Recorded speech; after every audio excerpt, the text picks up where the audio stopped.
Fala galera, sejam muito bem-vindos ao canal e hoje a gente vai aprender sobre o Apache Spark. Sim, o Apache Spark, um dos frameworks mais utilizados pelos engenheiros de dados, um framework extremamente potente para fazer ingestão de dados e também um framework que vem sido muito exigido nos processos e entrevistas de trabalho para quem trabalha com dados, tanto no Brasil e vagas fora daqui também.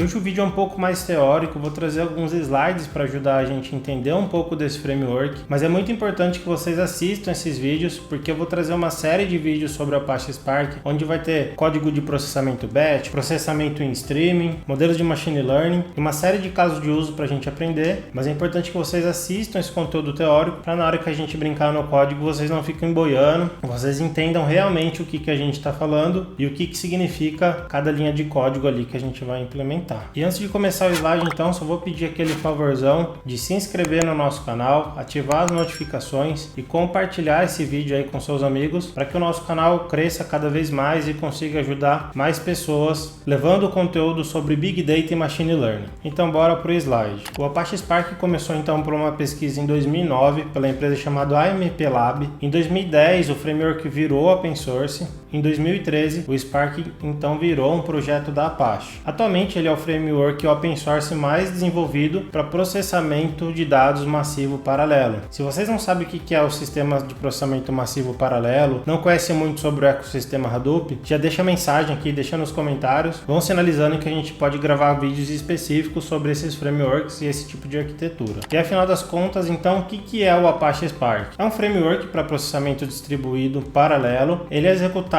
em clusters com processamento em memória. Então, no passado, quando tinha o Hadoop, as tecnologias, já existiam esses sistemas de processamento distribuído, porém na hora da execução ele usava seus stages, seus steps de armazenamento de dado em disco, que demorava um pouco esse processamento. Então o Spark entendeu esse gap que havia e com os recursos de computação ficando mais barato, como memória, foi desenvolvido então o Spark, que é capaz de fazer todo esse processamento usando memória, chegando até 100 vezes mais rápido do que um processamento em um cluster Hadoop tradicional, utilizando o MapReduce. O Spark também ele conta com várias linguagens, significa que se você conhece Java, Scala, Python, R, você não precisa aprender uma nova linguagem. O Apache Spark ele sim disponibiliza o suporte a todas essas linguagens, facilitando assim que desenvolvedores de conhecimentos diferentes, de comunidades diferentes consigam implementar processamento com o Spark. E uma das vantagens aqui de utilização do Spark é que, como ele tem esse framework distribuído, as tarefas mais difíceis de gerenciamento de cluster, de memória, de processador, o framework faz isso tudo pra gente. Então a gente consegue desenvolver um código local no nosso notebook, por exemplo, ou num cluster com 2 computadores e com poucas ou com quase nenhuma modificação,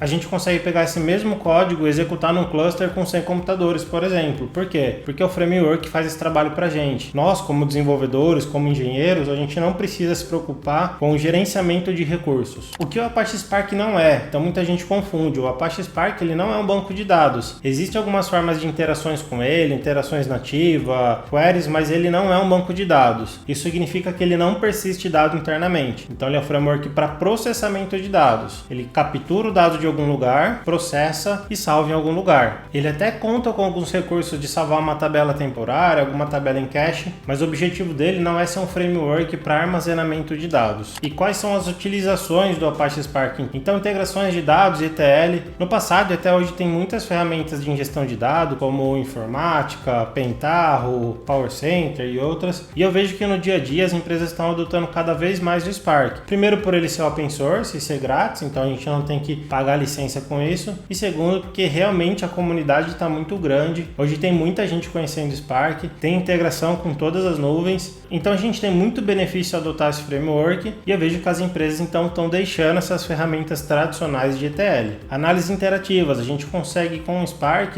entrar no Spark Shell e rodar comandos e navegar, explorar dados. A gente consegue também fazer análises interativas utilizando o Jupyter, tanto com Scala e com Python. E também a gente consegue sim conectar um Power BI, um Tableau, algum framework qualquer no Spark via JDBC. Então lembra, o dado ele não fica no Spark, mas via JDBC a gente consegue sim conectar nele e fazer algumas queries nos seus sources, seja no arquivo em CSV, um arquivo Parquet, seja num banco de dados, enfim, tem diversas origens e o Spark consegue sim ser essa engine de processamento de dados. O Spark também serve para computação batch. Esse é o modo de processamento que eu mais vejo hoje em dia, que é muito comum nas empresas, onde as empresas recebem uma série de cargas de arquivo para processar, tem muito job para processar na madrugada ou um horário fora de pico. Então o Spark também conta com esse tipo de processamento. Análises avançadas de machine learning, então ele também conta com os recursos de machine learning, os principais modelos, como regressão logística, regressão linear. O Spark também serve para esse tipo de ação, principalmente quando a gente fala de um volume muito grande de dados. No Python e outras linguagens a gente tem esses frameworks que são bem consolidados e está muito próximo da comunidade, porém quando a gente está falando de um grande volume de dados, esses frameworks, por executar somente local, né, seja no notebook, seja no servidor, ele tem uma limitação. Como o Spark ele roda distribuído, teoricamente o volume de dados não é um problema para o Apache Spark. E também processamento em tempo real, né, em near real time. O Spark também conta com bibliotecas que a gente consegue utilizar para streaming de dados. E aqui então um exemplo da arquitetura do Spark. Que nem eu falei, o Spark ele conta com a arquitetura de MPP, que basicamente consiste em um cluster de computadores, onde a gente tem uma master e vários workers. Então a master é o servidor que tem ali o driver e o application, e os workers são os servidores onde executam as tarefas de fato, onde tem os dados, onde abre o arquivo, processa, faz as transformações. Então dentro do driver e application, a gente tem ali o Spark Session, que é a seção do nosso Spark, o User Code, que é a interpretação do nosso código, o que a gente quer fazer, isso tudo fica no master. E ele também interage com o Cluster Manager, que é o sistema que vai gerenciar os nodes, ele vai saber quantos workers tem disponíveis, quanto de memória, quanto de CPU tem para processamento. Então a nossa Spark Session vai interagir ali com o Cluster Manager para conseguir mandar os jobs para os workers que estão disponíveis para o processamento. E aqui então essa imagem é um pouco do tipo de componente que roda na arquitetura do driver. A gente não vai entrar em detalhe desses frameworks, mas é bom vocês entenderem os nomes para quando a gente for fazer um troubleshoot entender isso é um componente do driver ou é um componente do worker. Assim vai facilitar a nossa concepção e o entendimento do que está acontecendo ali dentro do nosso Spark. E aqui são os componentes do Spark, então começando aqui de baixo para cima, na camada de armazenamento, conforme eu falei, o Spark ele não é um banco de dados, então ele sempre interage com fontes externas. Pode ter um armazenamento local, que seja ali no nosso sistema operacional, no nosso file system. Não faz muito sentido, porque para acessar esse arquivo eu teria que pegar o arquivo e distribuir em todos os nós do cluster. Ficaria meio inviável e não faz muito sentido, mas ele consegue utilizar esse tipo de interação. Bastante comum é o HDFS, conforme eu falei, o Spark surgiu no ecossistema do Hadoop, então por muito tempo ele rodou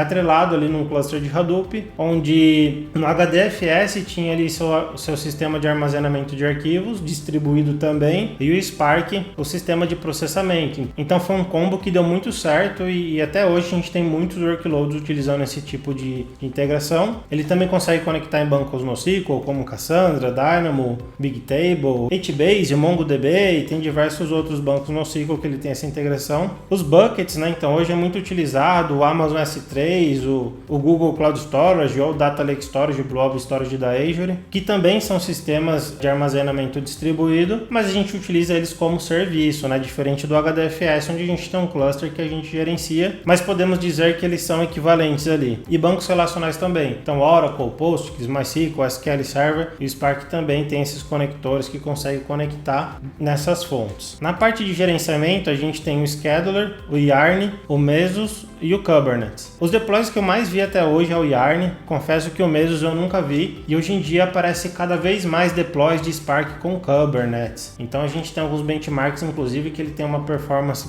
bem bacana, em alguns casos até mais performático do que o Yarn. Então, acompanhando o mercado, eu vejo sim que a gente tem uma tendência para partir com deploys de Spark utilizando o Kubernetes. O Spark Core, então esse é o core do Spark, a engine de processamento dele, é a base dele. E aí numa camada mais acima a gente tem algumas as bibliotecas Spark SQL, MLlib, GraphX e Stream. Então são as bibliotecas que foram desenvolvidas em cima do Spark Core. E lá em cima, na última camada, então, a camada de programação, onde são as linguagens que a gente consegue implementar o Spark, que é Scala, Java, Python e R. Lembrando que o Spark ele é nativo do Scala, então ele tem uma integração muito boa ali com Scala e Java. Ele também funciona muito bem com Python, e com a linguagem R ele também funciona bem, mas ele não tem todos os recursos. Geralmente o R é um pouquinho mais atrasado nas atualizações e nas APIs e nessas integrações. E dentro do Spark, então, a gente tem basicamente alguns conceitos como Low Level APIs, que o nome já fala, são APIs de baixo nível ali, que são os RDDs e as variáveis distribuídas. Essas APIs são as APIs core do Spark. Aí numa camada mais em cima a gente tem as APIs estruturadas, que são os datasets, dataframes e SQL. Essas APIs estruturadas são APIs mais tipadas, onde a gente lê um dado, a gente consegue definir o esquema, o data type, fazer linguagem SQL, que nada mais são do que uma abstração das APIs de baixo nível. Então são APIs que veio para simplificar a nossa vida, veio para facilitar e uma forma de a gente desenvolver e entregar processos cada vez mais rápido, sem entrar muito no baixo nível ali. E também tem toda a parte de bibliotecas, ecossistemas, integrações que são desenvolvidas no Apache Spark, as bibliotecas de Advanced Analytics e a biblioteca de Streaming também. Agora a gente vai entender um pouquinho do modo de execução do Spark. Então toda vez que a gente executa alguma coisa no Spark, a gente está executando uma aplicação. Então a aplicação é uma unidade de mais alto nível no Spark. Se a gente manda executar alguma coisa no Spark, se a gente programa um job batch, por exemplo, o Spark entende que aquilo é uma aplicação. Se eu entro no Spark Shell e começo a rodar comandos interativos, o Spark também entende que é uma aplicação. Assim como se eu abrir um Jupyter Notebook e começar a executar células e navegar, ele também vai entender que é uma aplicação. E dentro de uma aplicação,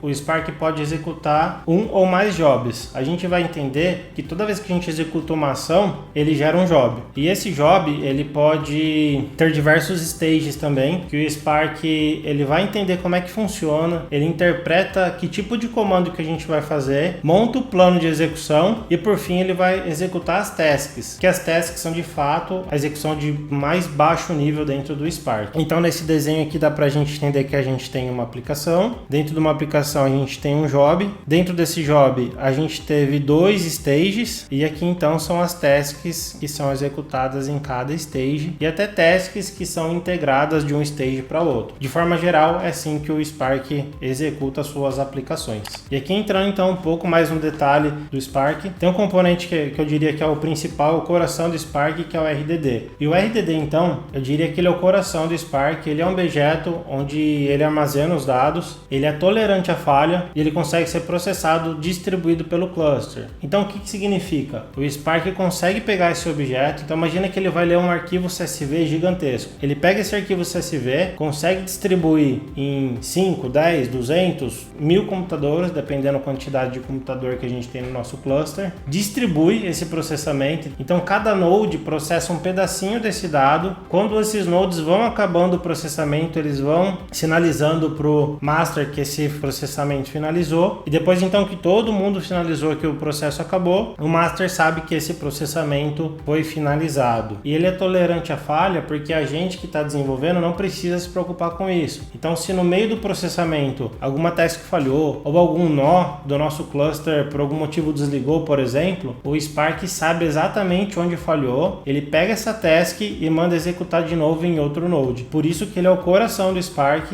e ele sim é tolerante à falha. A gente não precisa se preocupar com isso. Imagina se a gente tivesse que preocupar com isso na mão, né? A gente tivesse que fazer uma sessão de códigos para tratar erro de 1, 2, 10 ou 500 computadores, né? Seria uma loucura. Então o Spark conseguiu implementar essa solução para a gente. E uma outra questão é que o RDD ele é imutável. Essa é uma das características aí principais para facilitar essa questão de processamento distribuído paralelo, porque se o framework tivesse que fazer um update ali nesse objeto distribuído, iria ser muito complexo complexo, iria gastar muito mais tempo e uma série de implementações de controle que iria deixar o framework muito mais lento. Então eles fizeram um objeto imutável que é muito mais fácil a implementação para processamento distribuído paralelo. Então isso significa que se eu tenho um RDD, um objeto que tem um conjunto de dados e eu quero fazer uma alteração, ele não vai alterar, ele vai criar um novo objeto. Então imagina que eu tenho um conjunto de dados com o salário de todos os colaboradores da empresa. A gente precisa dar um aumento para algum dos colaboradores e quer aumentar em 10% o salário.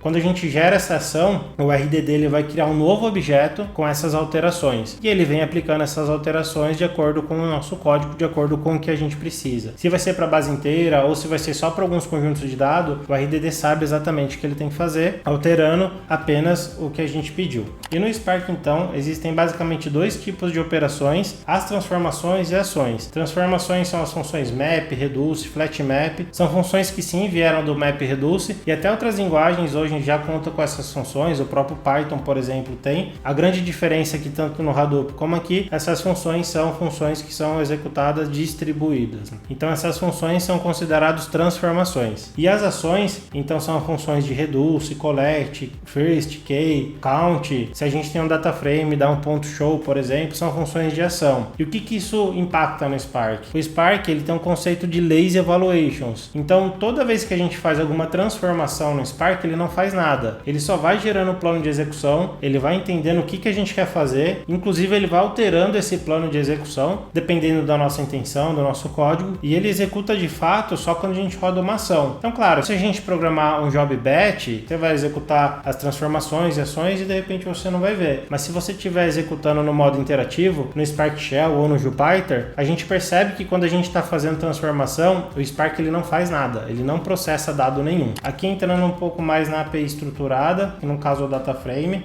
O data frame ele é uma abstração do RDD, ele é a API estruturada mais utilizada no Spark. Ele representa uma tabela, então a gente tem linhas e colunas e cada colunas tem os seus data types, então a gente consegue sim classificar como inteiro, string, data, enfim. E sim, também existe data frame em outras linguagens, o próprio Python, o próprio R também existem data frames. A principal diferença entre um data frame no Python e no R e um data frame no Spark é que no Python e no R ele roda localmente e no Spark, como a gente já falou, ele roda distribuído, seja em um único computador ou seja num cluster de 100, 200, 1000 computadores. E qual que é a diferença então do RDD e do data frame? Então o RDD ele é uma API de baixo nível, ele exige um pouco mais de desenvolvimento, um pouco mais de entendimento ali e também ele tem um gerenciamento físico das partições ali, então a gente tem que entender como a gente vai particionar o nosso dado para fazer um processamento melhor, mais efetivo. E o data frame, então, ele é uma abstração do RDD, então lembre que por baixo de um data frame sempre tem um RDD, mas como ele tem essa API estruturadas, ele já tem diversas funções que facilitam o nosso uso. E ele tem um fácil gerenciamento de partições. Então aqui um exemplo de código de RDD e de data frame. Então aqui basicamente eu quero fazer um agrupamento da média de idade por departamento. Eu pego meu data frame, dou um ponto group by por departamento e eu tiro a métrica da média da idade. Então é muito fácil. Geralmente quem trabalha com SQL, com query já tem esses conceitos na cabeça. E isso ajudou bastante o Spark crescer na comunidade, porque ficou muito mais fácil de implementar ele. Aqui do lado esquerdo no RDD a gente consegue também fazer isso, mas olha como a gente tem que fazer mais códigos aqui, a gente tem que entender melhor a lógica, ele exige um conhecimento técnico maior aqui para a gente conseguir implementar. Então aqui, por exemplo, a gente tem que fazer um map, então aqui a gente está mapeando todas as linhas do departamento, todas as linhas da idade, a gente tem que fazer um reduce by key, então a gente está reduzindo ali pelo departamento e pela idade. Depois a gente tem que fazer mais um lap somando quantas linhas de idade que a gente tem. Depois que a gente tem a quantidade de linhas de departamento, a quantidade de linhas de idade, a gente tem que fazer mais um map para dividir esse resultado total pela quantidade de linhas de idade, para então a gente conseguir descobrir qual que é a média de idade agrupada por departamento. Então aqui ficou bem claro o quão complexo é fazer via RDD do lado esquerdo aqui e via data frame aqui do lado direito. Basicamente são duas funções de SQL que a maioria das pessoas que trabalham com dados provavelmente conhecem esse recurso. E o Spark então conta com partições. Então as partições, tanto no RDD como no data frame, são um mecanismo para a gente distribuir o processamento do nosso dado. Então nessa imagem a gente consegue ver que um exemplo aqui de um data frame são 3 partições, ele pega cada partição e executa em um node diferente. Então se a gente tem um cluster com muitos computadores, mas o nosso RDD ou o nosso data frame tem só uma partição, ele não vai distribuir esse job. Então a gente não está fazendo o uso efetivo do nosso cluster. E ao contrário também, se a gente tem um data frame, um RDD bem particionado, mas se a gente não tem recurso ali, ele também não vai distribuir o nosso processamento. Outro ponto importante aqui no Apache Spark são os tipos de arquivos e tipo de compressão. Então, quando a gente vai ler um arquivo, a gente pode ler um arquivo bruto, um arquivo de texto, por exemplo, um CSV, e esse arquivo pode estar comprimido também, né? Então ele pode utilizar compressão como Snap, gzip, LZO, LZ4, enfim, tem diversos tipos de compressões. Eu vou deixar aqui nos comentários alguns links para vocês entenderem melhor, mas o que a gente tem que tirar de lição daqui? Alguns tipos de compressões, elas não são splitables, que significa que a gente não consegue ler e nem salvar esse arquivo paralelamente. Então, se o tipo de compressão não for splitable, toda vez que a gente lê esse arquivo e for salvar, é só uma task que vai fazer isso. Isso pode gerar um gargalo. Então, imagina a gente lendo um arquivo de 5 GB ou salvando mesmo um arquivo de 5 GB. Se uma task só conseguir executar esse processo, por mais que o processamento desse dado seja muito rápido no Spark, ele pode ter um gargalo na leitura ou na escrita dessa informação. E como eu falei agora há pouco, o Spark também conta com o Spark SQL, que basicamente foi um dos recursos que mais fez o Spark avançar. É inegável que pessoas que trabalham com dados conheçam SQL. Então, pessoas que trabalham com ferramentas de ETL conhecem SQL, pessoas que desenvolvem conhecem SQL, analistas de dados, pessoas que trabalham com Tableau, com Power BI, conhecem SQL. E o fato de Spark ter essa integração com SQL fez com que o uso dele se tornasse mais acessível a diversos tipos de pessoas diferentes. Então, o SQL entrou no mundo de Big Data pelo Apache Hive, que foi desenvolvido pelo Facebook. Lembrando que a gente tinha o MapReduce, que a gente viu que era um pouquinho mais difícil de implementar. O Facebook entendeu que se ele implementasse SQL, ele conseguiria trabalhar com processamento distribuído muito mais fácil. Então, o Facebook desprendeu um tempo ali desenvolvendo, estudando e conseguiu implementar essa camada de SQL no mundo de Big Data utilizando o Apache Hive. Então, posteriormente chegou ali o Apache Hive 2.0 com suporte total em ANSI SQL e HiveQL, que é a linguagem do Hive. Então, o Spark tem interação com o Hive Metastore, que permitiu interoperabilidade de data frames. Então, a gente consegue fazer queries ali nos nossos data frames usando SQL comum. E como que funciona? Então, o Hive Metastore ele cria metadados no nosso dado. Então, se a gente tem lá no HDFS ou nos nossos buckets, ele cria metadados informando onde está o arquivo, qual que é o tipo de arquivo, qual que é a delimitação, quais são as colunas, quais são os data types e qual que é o caminho desse dado também. Então, a gente não precisa saber qual é o path, qual é o diretório que esse dado está armazenado. Então, basicamente, a gente cria uma tabela apontando para esse diretório e aí com o Spark SQL a gente faz uma query batendo nessa tabela. O Hive vai saber quais são os metadados dessa tabela, qual é o seu tipo de arquivo e principalmente onde está. E então a gente consegue fazer comandos SQL. Então aqui um exemplo de código com Scala, ele está lendo um JSON e ele cria então uma view temporária no Spark. Depois então que ele cria essa view no Spark, eu consigo fazer aqui comando SQL nessa view. Então note com SQL comum. Estou fazendo um select de uma coluna, dando sum, pegando então ali da nossa view e fazendo agrupamento. Consigo aplicar um ou mais filtros aqui no exemplo, .where, consigo fazer count, enfim, consigo fazer joins de duas tabelas diferentes. Então isso veio para ajudar bastante a adoção do Spark por pessoas que conheçam SQL. E qual que é a diferença então do Spark SQL e do data frame? Aqui na esquerda a gente tem também então uma linha de código, select, count, from, tabela, e aqui na direita a gente tem o mesmo comando usando a API do DataFrame e a gente vai ver que é muito parecido. Então, aqui no SQL eu estou fazendo um select e um count, agrupando por uma coluna, e aqui no DataFrame eu estou fazendo a mesma coisa. Eu estou pegando o DataFrame, agrupando pela coluna e dando count. Então, os comandos ali de Spark SQL e de DataFrame são muito parecidos. A diferença é que no DataFrame a gente tem as funções do próprio DataFrame, geralmente a gente coloca ponto, o nome da função e coloca o parâmetro, e no Spark SQL a gente está livre para escrever o código SQL da forma que a gente quiser. E para o plano de execução aqui muda nada? Então o Spark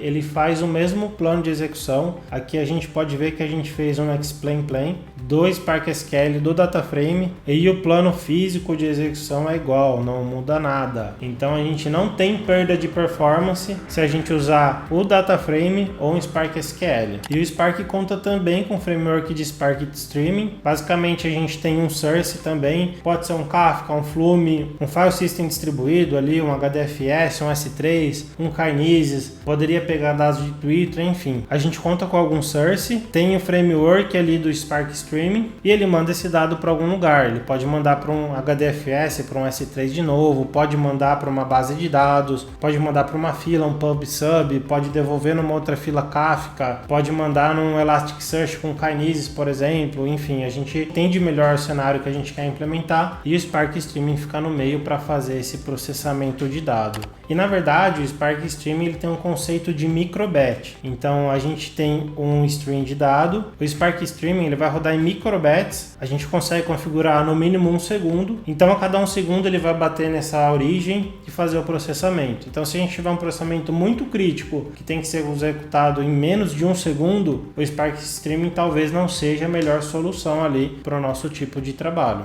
Mas lembrem também que apesar do Spark Streaming rodar com janelas de no mínimo 1 segundo, ele roda com o sistema distribuído e se a gente tem um grande volume de dado, ele vai conseguir fazer esse processamento utilizando o poder de processamento dos nodes que a gente tem no nosso cluster. Aqui é um exemplo de código de Spark Streaming, claro que é um exemplo básico, mas dá para ver que é muito rápido, então com menos de 20 linhas de código ali a gente consegue implementar uma aplicação de Spark Streaming. Aqui a gente tem a seção de imports, as configurações do Spark, onde ele vai rodar. Aqui a gente está configurando então a janela de 1 segundo, qual porta que ele vai conectar, no nosso exemplo aqui localhost na porta 9999 e o tipo de processamento. Basicamente a gente está fazendo um word count aqui, então todo o texto que bater nessa porta aqui, o Spark vai pegar esse texto, vai splitar por espaço, vai fazer um word count e vai dar um print aqui no que ele processou. E aqui a gente basicamente deu um start no nosso stream então, e esse comando do await termination ele está esperando, só vai interromper se a gente capturar essa sessão de novo e derrubar então essa aplicação.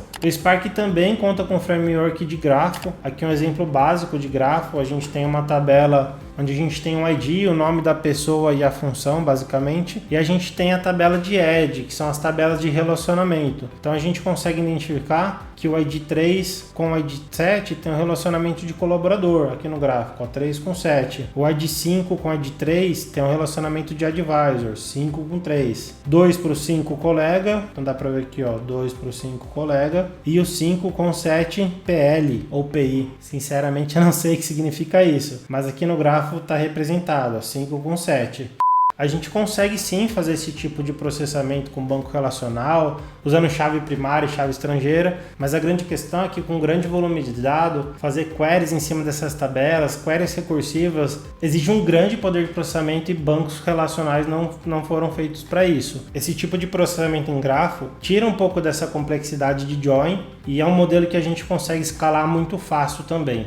E por último, mas não menos importante, o Spark também tem o Spark MLlib, que é a biblioteca utilizada para frameworks de Machine Learning. Então com ele a gente consegue fazer as estatísticas básicas, correlação, amostragem, a gente consegue testar hipóteses, geração de dados aleatórios, tudo que um cientista de dados precisa fazer no processo de geração de modelo a gente consegue fazer. E também os principais modelos como regressão linear, regressão logística, classificação, árvore de decisão, enfim, os principais modelos de Machine Learning que a gente utiliza no mercado, a gente consegue implementar no Spark também. E qual que é a diferença de um modelo então no Spark ou de um modelo no Python e no R? Basicamente no Python e no R a gente tem a limitação do servidor, enquanto no Spark a gente consegue rodar esse processamento distribuído, então na teoria a gente não tem limitação para processar esses dados. Então muito provavelmente o modelo que a gente sofre bastante para processar no Python, no R, porque a massa de dados de treino é muito grande e às vezes a gente acaba descartando esses dados, a gente consegue processar no Spark utilizando esse processamento distribuído. Então ficamos por aqui, espero que vocês tenham gostado e apesar de teórico esse vídeo é super importante para a sequência de vídeos que a gente vai trazer no canal. Nos próximos vídeos a gente vai entender como criar esses jobs no Spark, processamento batch, processamento streaming. Vamos trazer também códigos de modelos de machine learning.